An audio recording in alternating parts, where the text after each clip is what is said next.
Like every day, I'm just telling my clients, we're gonna fail forward today, right? Like, who's enrolling in the failure Olympics, right? It's just one of those things where I believe success is built on a pile of failures, and that's been my experience. And when we can really embrace that and take that in, it's like, oh, okay, this is just a part of the journey. Like the more failures we have, the faster we learn, and the faster we get to our goal. Welcome to the Extraordinary Being Movement, where we inspire you to take action, influence you for change, and motivate you for success. This is your host and coach, Len DeCarmine, here with you tonight. Let's just kick this off. I have an exceptional guest tonight. I got Dr. Wasi with us tonight. He is a sought-after life coach, entrepreneur, and speaker. After graduating from medical school and becoming a physician, he discovered the one and only Tony Robbins, and the world of life coaching and speaking has never been the same for him. Although he loved patient care, and he loved even more was helping people create results by managing their minds and emotions, he was also fascinated with the idea of being able to make your own money with a laptop lifestyle as an online entrepreneur.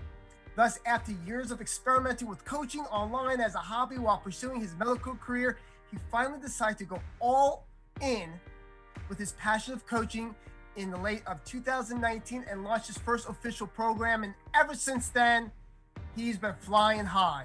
Dr. Wasi, welcome to the show. How are you? I'm doing amazing. Thank you guys for having me. That was quite an introduction right there. I'm gonna have to keep you with me wherever I go now, man. I try to keep them lively. Occasionally, like I do, I mess up a little bit, but that's the whole part of this show, is about being human, and we accept our flaws, we accept our screw ups, and we just keep going with it.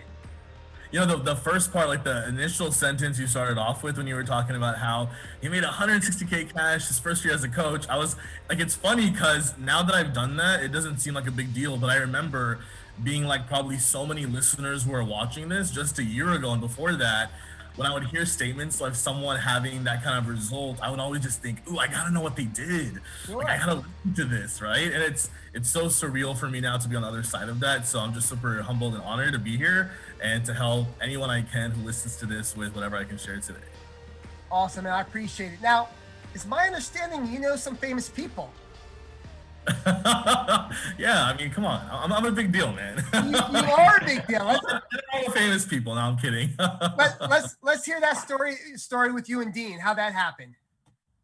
Yeah, so I actually joined one of his courses last year. It was a course that Dean Graziosi and Tony Robbins did together. Mm-hmm. And so that's right around the time where I decided, you know what, I want to go all in with coaching and entrepreneurship once and for all, instead of having one foot in medicine and this medical career that I think I'm supposed to finish, but I'm not really feeling anymore. And I had my other foot in coaching and entrepreneurship. I decided I need to go all in, put both feet in the same place. And that's right around the time the course was coming out. So I thought, what better way to really dive in, go all in with what I want to do and take whatever I can take from this course, apply it, and, really just put myself out there and show up. And so when I had joined that program, we were a part of a Facebook group. And so pretty rapidly, I mean, everyone had seen that I was starting at $0, no following, nothing, right? I had done a few things before as a hobby, as a coach, right? I called myself a coach, and I had actually helped some people make some money, but it was never really a business, right? It was never really a full-time thing. And so last year when I started that, I started getting pretty popular in the group. I would just add value, add results out of time, which is what I teach my students to do now as coaches. I would help people with whatever I could help them with in the group. A lot of it was just empowering them to really show up, getting over all the mental blocks that a lot of coaches have in the beginning about, who am I to help people and the imposter syndrome and all those things come. And the other aspect of that was really organic marketing, right? Like really just allowing people to come to you, showing up in a way where you give so much value ahead of time that they're like, wait, like, can I work with you? What do you offer? Can I pay to work with you? And really coming up with a system where I could teach people that. And so I started just offering a ton of value. And when I launched my first program in October 2019, I had hit from my first 10K that month, and it was life-changing. And so they actually had interviewed me. Basically, I had won a success story award that I think over 600 people in that group had applied for. And over 600 people. They had chose 5 people from all over the world. And I was one of the lucky ones to get selected. They had interviews, they had video trials and things like that. And so the 5 of us from the world were flown to Dean Graziosi's house in Scottsdale, close to where you guys are. And I was interviewed there. And that was fascinating. That was life changing. Then from there, I actually got an opportunity to become a head trainer and speaker for both Tony Robbins and Dean Graziosi in another competition that they had, where also I think about over 600 people had tried out.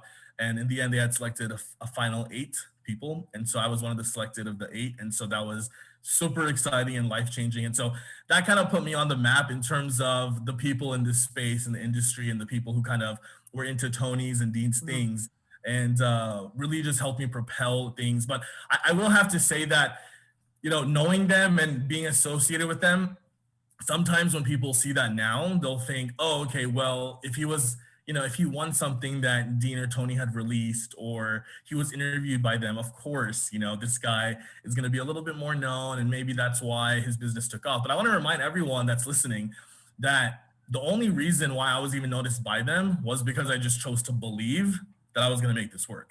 I chose to believe that I'm going to go all in. I don't know how, I don't know what the heck I'm going to do, but I'm going to make this work. I'm going to not only help people, but make money doing it. And because I believe so hard, which is a concept I teach my students all the time, I think that's what helped me get noticed. And then from there, things just continue to take off, and here I am. They just assumed that. And so I was struggling financially a lot. And, growing up in my family, I had seen my parents with a lot of money. Then I'd also see them lose everything and go through a lot of struggles. So I had seen both sides of the spectrum. And more recently, I'd seen more struggles. And then with medical school loan debt, and not, it's like becoming a doctor, but then not having completed all the steps, I wasn't making money like a doctor, right? So it was this weird identity crisis I had, this weird place I was in, where it's like, okay, I'm a doctor, but then I'm broke, and I have all this student loan debt to pay off, and I want to be a coach, and I want to start an online business. And so, I think it was the pain of finances, the pain of, I know I could do so much more. I know I could provide for myself and for my family so much better, that drove me to really believe hard and launch this coaching last year like I did. And I think sometimes that's what drives us. It's the pleasure that we go towards, that we run towards, or pain that we run from. And in that moment, of course, it was the pleasure and the dream of having this coaching business, but it was the pain of, I'm tired of this financial situation, and I'm tired of being broke, and I want to make my own money, and and if I can help other people do this as well, because I had done it in the past, I need to just continue doing more of what I think I should be doing. And I truly believe I can make this work, and I did so. So yeah, it was incredible. And for anyone who's in that position right now, who's struggling, I want them to know that last year, just a year ago from when we're recording this, I was in a completely different place financially, right? I was in a 9-to-5 job. I was making about $3,000 a month, and I had about a 2.5-hour commute that I would drive daily. And so it was a very different position. It was a different place that I was in life just about 12, 13 months ago. And today, for me to be here with this business that's multiple 6 figures now, for me to be able to create my own schedule from home and work from home, it's been a dream come true. And yeah, sometimes I can't believe it myself when I talk about it, that I am where I am today. But I say it and I talk about my story very openly to inspire other people, that it doesn't have to take 10 years to have the success that you think you want. It can happen within a year. It can happen faster than you think if you believe it can. So basically, you just go ahead and just use the trial and the test to figure out what your niche is, because I know that's where a lot of people are trying to figure out where they are, what type of coach are they, and one thing I've heard was throw everything against the wall, and whatever sticks, then that's what you are. So we call it niche drama, right? A lot of people have that. And it's something that I coach heavily on in my program. I help my students with that. In the beginning, I tell all my students, don't worry about the niche, right? It's impossible for you to know what niche you really want to go into without having experienced it, without having helped people within that niche. You're not going to know. And this happens a lot, where a lot of coaches come to me and they think they know what they want to do. And so I'll encourage them to do it. And then they'll come back after coaching a few clients and they'll say, I hate it. I don't want to be in this niche anymore, right? It's not what I was thinking, or I'm not attracted to clients and stuff. And so that's why it's so important, at least for your first 10 clients or even beyond, to really allow yourself to just focus on, I'm here to serve people. I'm here to ask for money while I'm serving them. So I'm helping them and making money while doing it. And in that process, I'm going to figure out, do I really like what I'm coaching them on? Do I like this niche? Does it resonate with me? Am I able to get my people results, right? And so when you ask yourself those questions and you figure that out by coaching people, even coaching people for free in the beginning before you start doing paid, that's how you figure out your niche. And so that's been a big breakthrough for a lot of my students. They come into my program and they think, well, I haven't made any offers yet because I just don't know if I'm in the right niche. And so one of the things that I do is I literally just push them, like, start making offers, whatever it is right now. Of course, I help them with, making their offers as irresistible as possible and like the marketing message and things like that.